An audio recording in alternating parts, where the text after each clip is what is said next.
guys, it's Vince Crate. I just wanted to bring you another video today of the Audi A7, just something that's a little bit more in-depth and thorough. The last one was kind of an overview of just all of the basic details. I kind of want to get into the nitty-gritty of it, so if you have any questions, feel free, ask me anything. I kind of want to inform the purchaser before they buy this vehicle as much as I can, so you know, feel free to connect with me, but that's about all I got, so let's dive in. A lot of people, I'm not really sure if they're familiar with this though, there's a button just here that is the manual mode, so you can, you know, drive with it down or with it up, it doesn't really matter. It's a clean finish though, I really like that. And then the dash itself, not the dash, the actual display right here has got a couple of different modes. I kind of went over those in the last video, so if there's anything I'm missing, feel free to let me know. But you can kind of scroll through the different settings and it'll set it up for you. Different light modes down there, auto, rain sensing modes, a bunch of different details. You can get into it, but auto is kind of just where it's at for me. Over here we've got a couple of different options. The display pad right here is something that I really personally like. So let me bring this back up again. And we'll go to telephone. And as we do that, you'll see up here there's a couple of different options. Directory is kind of my go-to, so if I click directory, watch this right there, so it just changes, and from here I could change, you know, I could just write L, it'll pull it up right there, and so on. I could do M, and M pops up there. So I really like that. That's a cool little nifty feature that I don't see in a lot of cars, and I like the fact that this changes and it looks so, I don't know, it's just interesting the way that they made it, you know, so subtle, and the numbers just disappear into it. I really like that.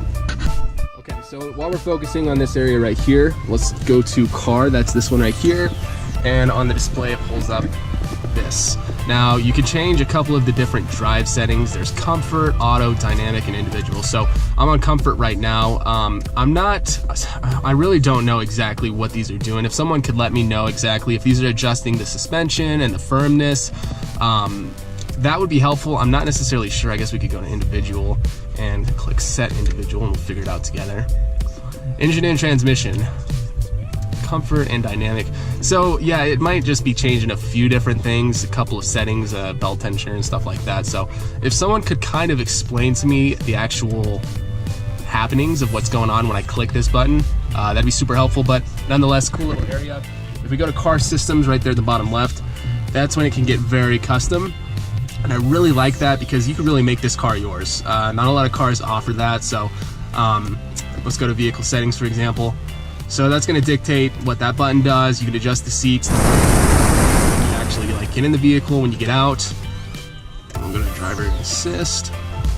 Speed warning, yeah, we don't need that. Parking aid, that's helpful. Side assist, same thing. Rain sensor. So you could customize like literally everything. The climate, you can make this car the most comfy vehicle you've ever sat in because it knows you. Another thing I really like too, maintenance is all in one place. The Audi, this one doesn't have a dipstick, so in order to check it, I can just click that right there, nice and simple. Service intervals, it's really helpful. It's kind of, you know, your go-to. It's got everything that you need, so super helpful. And again, the customization of the Audi is like, it's hard to beat it. It really is. Alright, moving on. We're almost there. Almost finishing the interior, and the glove box itself right here. That's where the CD changer is right there. And then the valet mode, which will restrict a couple of things from happening and lock a few things. And that's essentially it. I mean, I've got the multimedia center right here, which opens with this button and allows for a SD card, a SIM card, and a SD card as well. So not anything that I'm using here, but it's good to have. We'll wrap up with is the couple of options up top here. So you've got your standard, you know, little holder for sunglasses, and then there's a couple of different options for lighting. So they're all LEDs, which is really nice. You could click these on, and when you open a door, it's going to light up just that side of the vehicle, which is pretty cool. So a couple of options for rear lights, front lights, and this button right here, that's what allows it all the lights to turn on when you open the door, so you could deactivate that. You know, saved garage buttons, and the last thing right here, of course, is for the sunroof, which obviously if we click it forward, it's just going to bump up. If we click it all the way back, it'll retract back, and we can let in some sun. And I'll try to get into a couple of the little details that not too many people know about. So I guess the first one is the actual windows themselves. So if you see up close, they kind of tuck themselves into the trim right there.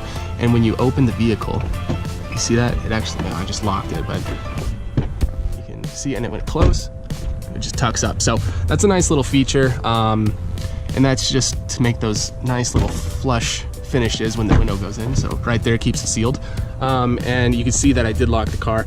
When I lock the car, the actual mirrors fold in as well. And just to unlock it, I have to have the key in my pocket right there to lock it. Just to, I know quite a few vehicles have that. So unlock and then lock. And we've got the spoiler up, and the spoiler does have a manual button on the inside. If you want to activate it, you can bring it up whenever you need to. Otherwise, it'll only raise if you're going above 85 miles an hour, and then I believe when you slow down and you get to like 45 or 40, it'll actually come down by itself again. Okay, so for the gas cap, there's no locks or anything like that. You just have to actually push it in, and then it pops out, and it's right there. This does take the 91 premium fuel, so just a little detail for you. And then really quick, this has the LED headlights option. So I know that's not standard, but one of the cool things, and I wish I could kind of demonstrate this for you guys, is the fact that when you do turn the wheel to the left, the headlights do aim to the left. And when you turn it to the right, obviously it goes to the right. So it almost kind of leads you to where you're about to be. And I think that's really cool. And I think that these headlights as well are just beautiful. Okay, cool. So let's go under the hood and just kind of try to get into some of the details of the engine. See the badge right there. It is supercharged. I think that's pretty standard. Okay. It's just a little clip right there. It just goes straight up. It's nice and simple. So I guess we'll start and we'll kind of just make a little loop. So here, obviously washer fluid underneath this tab right here is the brake fluid. Got coolant right there. Obviously a little oil cap. That's the oil filter itself, so that's nice and easy to access, which I really like. You see it's a V6, pretty standard. Air filter is in here. I think if I were to get one upgrade for this car, it'd be a cold air intake. I've seen the carbon fiber ones and they're really nice, but they're like $1,000. So hopefully one day we could get this out of there and actually upgrade, something on the car. I do have for any of you guys, I haven't even looked it up online. I know I can do that, but I want to hear from you. Where do I access the cabin air filter on this vehicle? Because I know for most cars that I've worked on, you have to go through the glove box, or it's normally like right back there. So if you happen to know like the best way to access the cabin air filter, if it's through the engine bay or if it's actually through the glove box, just let me know, because I do have to change that pretty soon. Quick startup of the 2012 Audi A7 stock exhaust. It's nothing special, but here it is.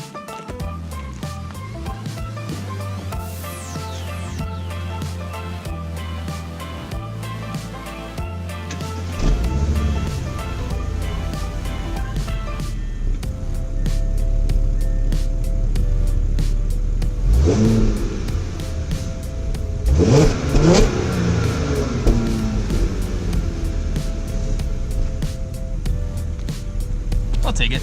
So that's all I've got for this video. Let me know if I missed anything. Again, more than happy to kind of let you know in the comments.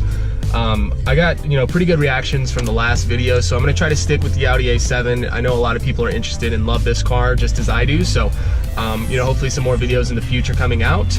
But let me know what you want to see. I'm definitely more than happy to kind of make videos based off of the feedback that I received. So yeah, let me know what your thoughts are, and if you enjoyed this video, of course you probably hear it a million times a day, but leave a like, and I'll talk to you guys soon. Thanks.